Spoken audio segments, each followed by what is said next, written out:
حي على الفلاح.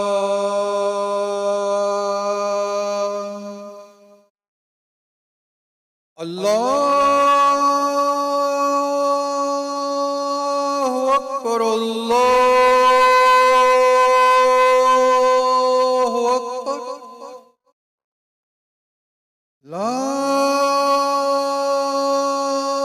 إله إلا الله.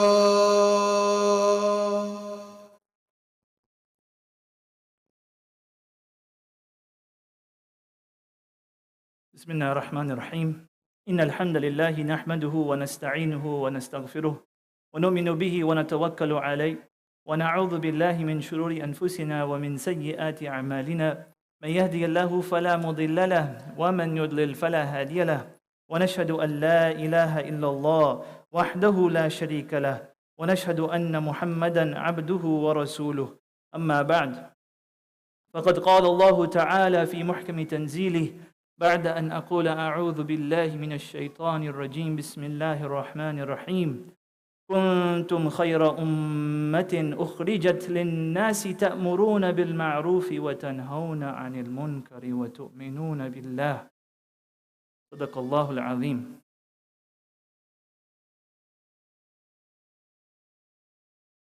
My dear brothers and sisters, all praises are due to Allah subhanahu wa ta'ala, who has given us the Quran as guidance, who has given us the way of His Prophet Muhammad sallallahu alaihi wasallam as an example for us on how to follow that guidance.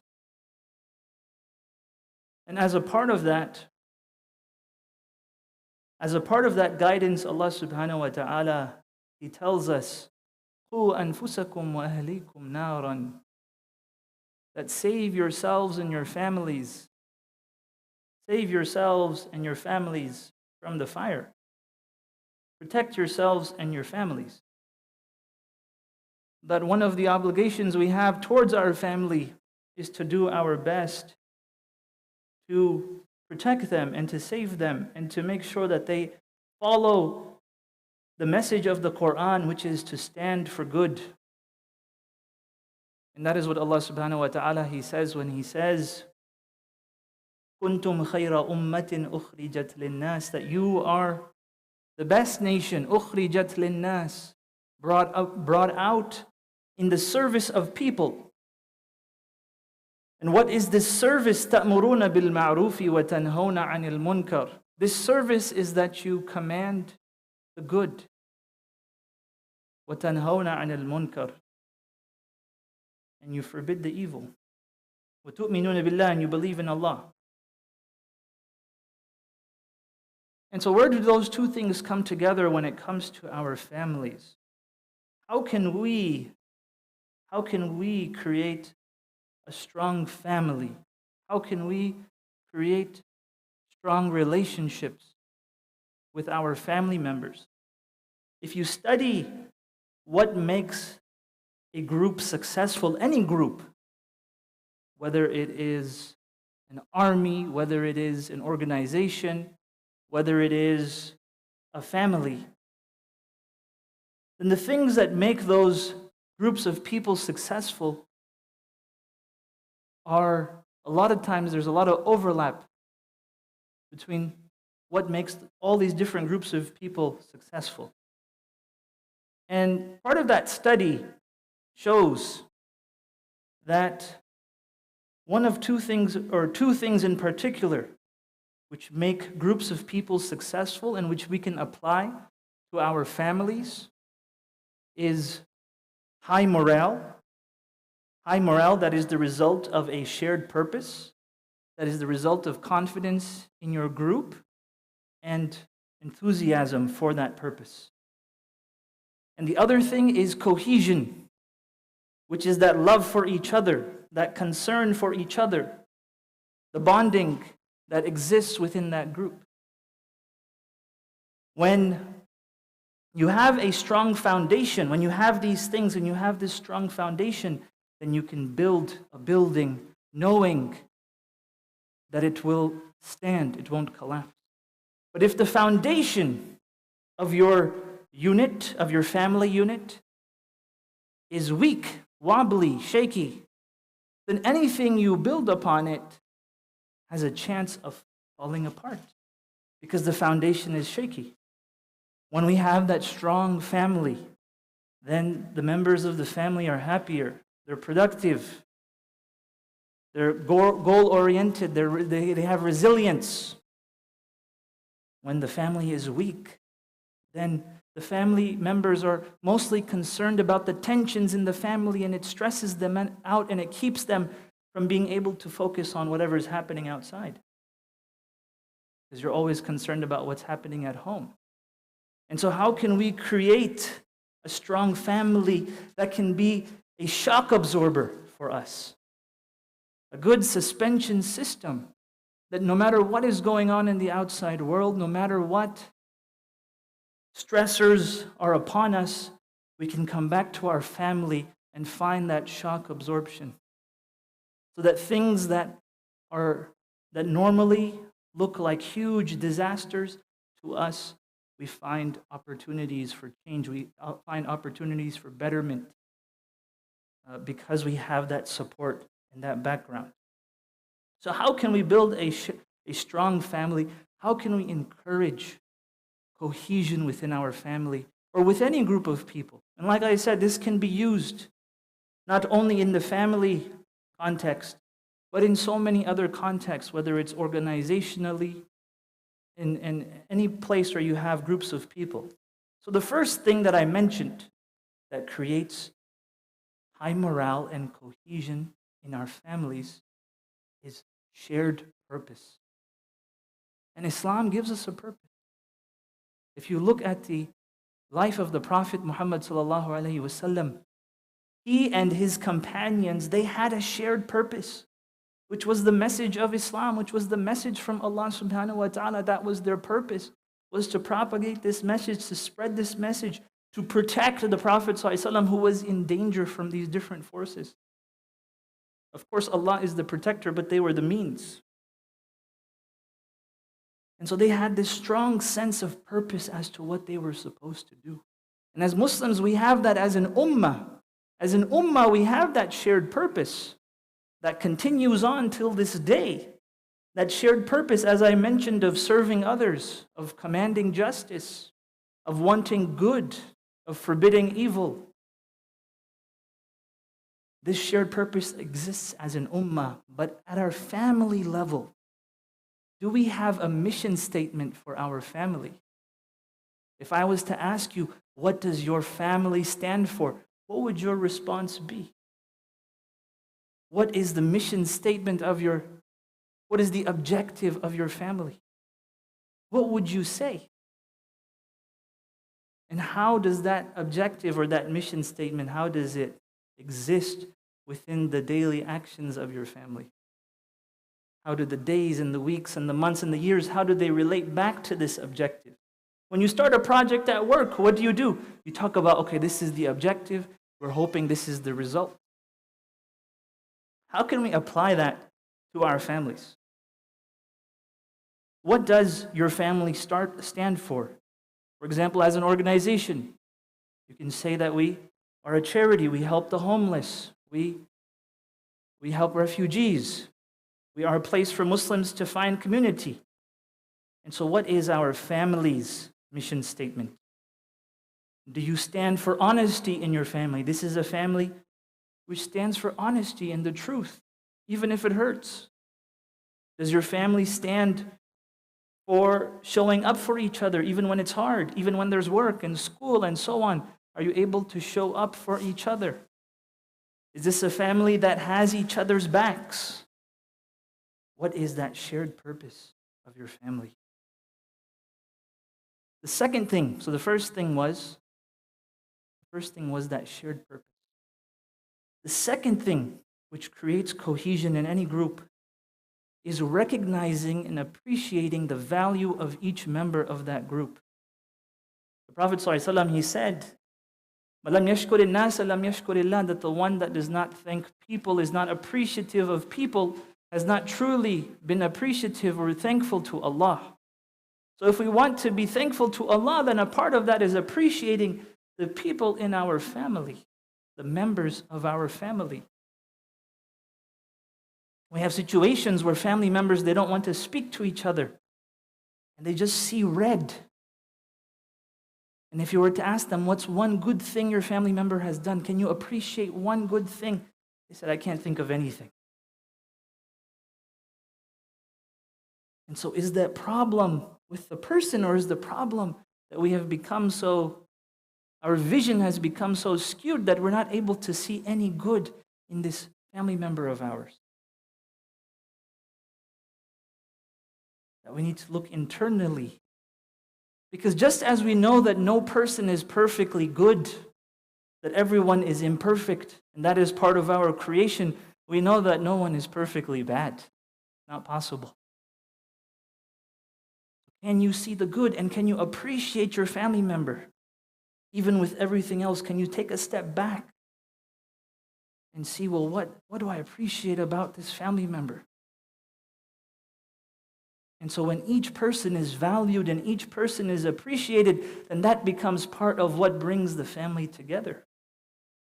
But if there is no mutual appreciation, if any member of that group feels like they are not part of the group, that the group does not value their input, that the group does not value their role and their presence in the group, then the group loses its cohesion, the group loses its unity. And so how can we appreciate the members of our family? Tell your child, I like it when you help me to clean up. I love it when you help me to clean up after we have people over, we have guests over. I like when you talk to us at the dinner table. I love speaking to you on the ride home from school. Vocalize. I know a lot of times we're not very good at verbalizing. We feel it, but we don't verbalize it, and it's important to verbalize it. Because people can't read our minds. We don't have that technology yet. It doesn't exist. So how can we recognize and appreciate each member of our family and get out of the cycle of criticism where all we see is what we want to critique, and really appreciate the members of our family? The third thing which can improve family cohesion and bring your family members together is tradition. Traditions. What are the things that your family does that are traditions in your family? In Islam, we have traditions. In Islam, we know we have Ramadan, we have the Salah, we have the Hajj. And I've talked about ritual a few months ago. I talked about ritual in the context of Hajj, and just the psychological power of ritual and tradition. They did a study at Harvard where they made up a ritual. It was just a made-up ritual. They took two groups, and they said to one group, here's a chocolate bar. Here's a chocolate bar. We want you to open the chocolate bar and eat it. The other group, they said, before you open the chocolate bar, we want you to break it into two parts. And we want you to hold it for 20 seconds or 30 seconds. And then we want you to open it very slowly. And you cannot eat it all at once. You have to take one bite, swallow it at a time. And then they asked the two groups, which of you enjoyed the chocolate more? There was other studies as well, but this was one of them. And the group that did that and took the time and had that ritual around it, even if it was, by all means and purposes, meaningless, they actually enjoyed the chocolate more. And that's just a meaningless ritual. But adding something meaningful to your family helps adding a meaningful tradition to your family helps to bring the family together. Maybe your family tradition is what you do on Eid and the importance of Eid. Eid is not just somewhere where you go in the salah and you give $10 to each kid and that's it, done. Maybe Eid is given this importance, this family tradition that when it's Eid, I'm looking forward to Eid because all these things are going to happen. I'm looking forward to Ramadan because all these things are going to happen. I'm going to get this kind of food, and I'm going to get this, and I'm going to get that. These are family traditions. and incorporating them into our families helps to bring our families together. Maybe your tradition is that you pray Salah together and you read a verse of Quran together. That one person reads the verse of Quran and you read its meaning. What kind of family traditions can you bring into your family? Maybe your tradition is that once a month you go and you volunteer at a soup kitchen. You go and volunteer to feed the homeless. Maybe your tradition is that once a month you do something for someone else. Maybe you visit one of the many refugee families that are coming. And as I talked about 2 weeks ago, that the number one thing that helps refugees find contentment in their new location is community. So maybe that's once a month, that's something that you do. That's something that you commit yourself to doing. I was reading about the history of a famous singer, a religious singer, Nusrat Fateh Ali Khan. He's a famous singer. He produced Qawwalis. And the tradition of Qawwali has been in his family for 600 years.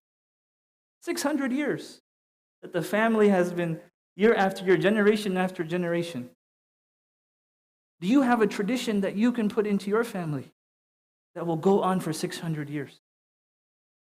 That it will be known that this family is known for this incredible legacy.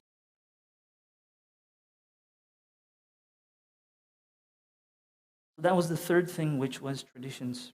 Number 4, expectations. When expectations are clear, then the members of any group are able to come together, because each member will know what is expected of them. When expectations are consistent, then it becomes easier to live up to those expectations.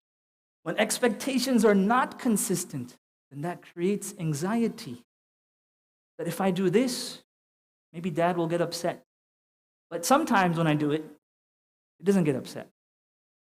When I do this, then mom gets upset, but dad doesn't get upset. And it creates anxiety about what action will lead to what result, what consequence. And so when expectations are clear, that every day when you come home, you do your homework before you do video games and yada, yada, yada. I know the kids are worried about this. Before you can do everything else, you got to finish your homework. That's an expectation that we have in this family. That's an expectation that I have for you, that I have for my whole family, that we do what's important before we do what's extra. And so that kind of thing can help to reorient and to reduce anxiety around, well, sometimes I have to do my homework. Sometimes my parents don't care. It depends on the day of the week. It depends on how they're feeling. It depends how the day was. This increases anxiety. We think we're being flexible. We think, oh, it's good. We're very flexible with our children. But actually, it increases the chaos in life because there's nothing consistent. I'm not saying it has to change today or it has to be perfect today, but that is something that we can try to live up to. Number 5, family responsibilities. Now, this is really important, my brothers and sisters. Maybe we grew up without much responsibility. Maybe we grew up in a place where we had people who would come to clean the house. Maybe that happened. As an immigrant, I remember I went back to Pakistan and there's people who come to the house and they clean the house and they do the dishes and they cook the food. There's a totally different experience. Maybe we didn't have those kinds of responsibilities. Living here, there's a lot of things to be done in the house. A lot of things that need to be done in order to run a family. And so it's important that the family members, even the little ones, have some responsibility. And that we are serious about them carrying out their responsibilities. That if they do not carry out those responsibilities, and we let it slide, like, oh, he's just a little one. Or the worst thing, he's a boy and she's a girl. That's the worst thing. If you're doing that, that's the worst thing you could do for your family. If you let it slide, then the other members of the group feel betrayed. Imagine at work. Imagine at work you have a project you're working on and one of the team members is not doing their part. How would you feel? You feel like, why is this person on the team? What value is this person adding to the team? Maybe you would file a complaint with your boss that this person isn't taking up their role. And so by having family responsibilities that each member of the family can take pride in, that's really great. For example, if you take on this tradition of reading a verse of Quran after Salatul Maghrib, you take on this tradition in your family, and to give that torch, pass that torch to each member, that now, today, it's Dad's turn to read the verse. Tomorrow is Ahmad's turn. Tomorrow, it's Zainab's turn, and so on. So that each family member can take pride in the sharing of family responsibilities on things that run the household. And the last thing I'll mention here, which improves cohesion, which improves morale, which brings groups of people together. At work, if you've ever participated in a team building activity, what usually happens? You go out somewhere different, somewhere new, and you experience something together. Maybe you have an obstacle that you have to surpass together. Maybe it's a difficult hike, maybe it's a boat ride, whatever it is. The same thing needs to happen in your family. What are the adventures that you do together? An adventure doesn't mean you have to spend thousands of dollars to go to Disneyland. That's not what I mean. An adventure is something that you take on together as a family. Maybe that adventure is Habitat for Humanity, building homes. Maybe it's a project that you as a family are taking on together. You're overcoming obstacles together. Because when you overcome obstacles together and you face challenges together, that brings you together. You have that shared experience. Remember that time when we did that and it was so difficult, but we still did it. That hike that we did.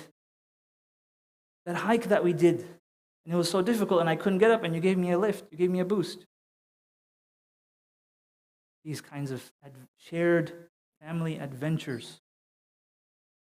Take some time out of your day, because when you're just at home, everyone's on their own device, everyone's doing their own thing, then we fail to have those experiences which bring our families together. And if we look at the life of the Prophet ﷺ, we look at what he went through, the challenges, each challenge brought the Muslims closer together. When the people of Mecca first arrived to Medina, yes, there was the kind of general unity that took place and the general brotherhood that the Prophet ﷺ tried to bring about in the city of Medina. But that true unity did not take place until those obstacles came forth. And they had to work together to meet those challenges, to meet the challenge of being attacked physically, by being at war with the Quraysh, by drought, all kinds of things where they had to come together to overcome obstacles. And that brought them together because of their shared history and their shared experiences that they now had. So we ask Allah subhanahu wa ta'ala that He helps us to build strong foundations for our families. We ask Allah subhanahu wa ta'ala that He helps us to create cohesion and unity among our families. We ask Allah subhanahu wa ta'ala that He gives us the ability to create resilient families. We ask Allah subhanahu wa ta'ala that He protects us. We ask Allah subhanahu wa ta'ala that He guides us. We ask Allah subhanahu wa ta'ala that He forgives our shortcomings and our mistakes. أقول قولي هذا وأستغفر الله لي ولكم ولسائر المسلمين فاستغفروه إنه هو الغفور الرحيم.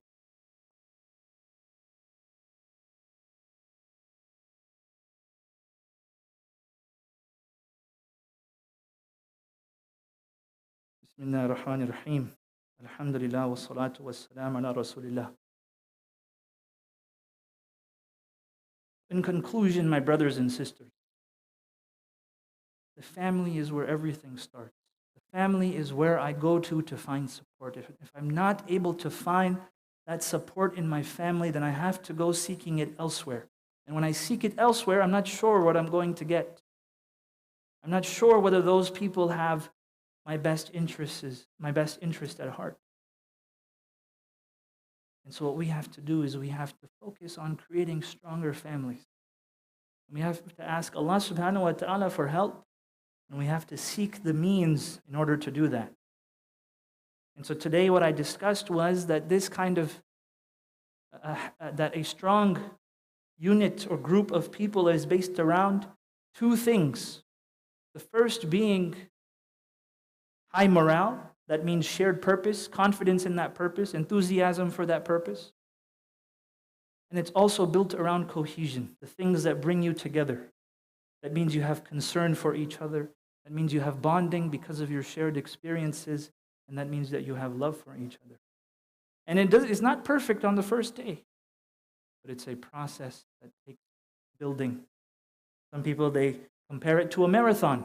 A marathon is very clear, it's 26 miles. Very clear as to what it is. But getting there takes practice, takes work to get to that marathon, to be able to run that marathon. And so we ask Allah subhanahu wa ta'ala that He helps us to do that. A few months ago, the study was released that suicide attempts amongst Muslim youth are double that of the general population. And of course, not blaming families, but a family plays a part in how to prevent that kind of thing. When our members of our family feel close to us, that they can come to us with a problem that they're having, and that we will talk it out and we won't react angrily. When there's clear expectations that you come to me with a problem, I will help you to solve that problem. But if it's an unclear expectation, maybe if I go to him, he's going to erupt. Maybe if he finds out that this happened, it's going to be a huge blowout. Maybe if she finds out, then I'm going to be grounded for life. I'm going to be in trouble for the next 6 months. When there's no trust in the family, then the members of the family cannot come to the other members with problems. And so we have to think about how we can increase that, how we can get better. And if we need help, then we must seek that help. We must seek that help. Not only from Allah subhanahu wa ta'ala, but from the people. And that is something that the Prophet ﷺ did. He did not spread his message. He did not propagate his message on his own. He had companions, he had Sahaba. And each one had their unique characteristics and the unique things which they bring to the table. Just like our family members, we should appreciate what they bring to our family. We ask Allah subhanahu wa ta'ala that He fulfills the needs of those in need. I ask Allah subhanahu wa ta'ala that He helps those refugees that are coming here. I ask Allah subhanahu wa ta'ala that He gives us the ability to help them. I ask Allah subhanahu wa ta'ala that He creates unity amongst our families and our community. I ask Allah subhanahu wa ta'ala that He helps us to build strong families. I ask Allah subhanahu wa ta'ala that He gives cure to those that are sick. I ask Allah subhanahu wa ta'ala that He forgives and has mercy on those that have passed, that He reunites us with those that have passed, our loved ones, Ya Rabbal Alameen. ربنا تقبل منا إنك أنت السميع العليم وتب علينا إنك أنت التواب الرحيم ربنا آتنا في الدنيا حسنة وفي الآخرة حسنة وقنا عذاب النار عباد الله إن الله يأمر بالعدل والإحسان وإيتاء ذي القربى وينهى عن الفحشاء والمنكر والبغي يعظكم لعلكم تذكرون اذكروا الله يذكركم ولذكر الله تعالى أكبر والله يعلم ما تصنعون وأقم الصلاة